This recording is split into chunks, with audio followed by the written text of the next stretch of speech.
आज आपण सोलापूर जिल्ह्यातील कोळेगाव येथील ग्रामदैवत श्री विठ्ठल बिरुदेवांच्या यात्रेनिमित्त आपण त्यांच्या दर्शनासाठी जाणार आहोत। मंदिराकडे जाताना दोन आजोबांनी आपल्याला मदत मागितली, मंदिराकडे चालत जात होते ते, तर जणू काही विठ्ठल बिरुदेवच साक्षात आल्यासारखं वाटलं। मला नेहमी वयस्कर व्यक्तींना मदत करणं खूप आवडतं। तर मंदिरापाशी पोहोचल्यानंतर आपण बेल भंडारा, नारळ, उदबत्ती घेतलेली आहे।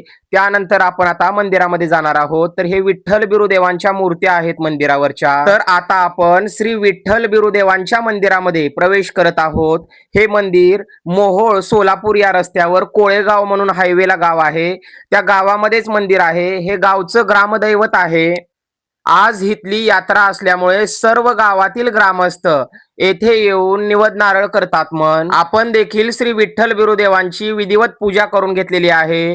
फुलं, उदबत्ती, नारळ सर्व काही देवांच्या चरणी अर्पण केलेली आहे। त्यानंतर भंडारा देखील आपण देवांना अर्पण करून घेतलेला आहे। आपण दुपारून गेलो होतो, तर ते पुजारी सांगत होते की सकाळी आणि संध्याकाळी खूप गर्दी असते। आत्ताच गर्दी कमी होती, जणू काही देवाचीच इच्छा होती की गर्दीमध्ये जास्त वेळ थांबून वेळ जाऊ नये। खरंच खूप मनाला समाधान वाटलं। खूप छान दर्शन झालं श्री विठ्ठल बिरुदेवांचं। यात्रेमुळे मंदिर अतिशय सजवलेलं होतं, विद्युत रोषणाई केलेली होती, समोर तुम्ही बघू शकता। या विठ्ठल बिरुदेवांच्या मेंढ्या आहेत।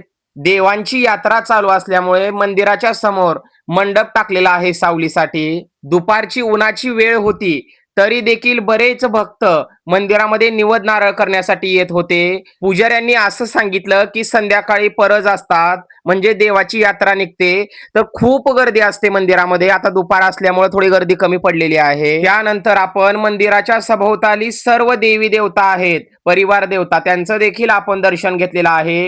हे धुळोबा भिवाई मंदिर आहे।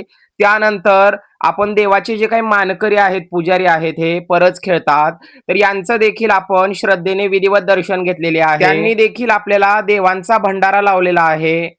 त्यानंतर आपल्या सक्तीनुसार गुप्तदान देखील आपण त्यांना दिलं।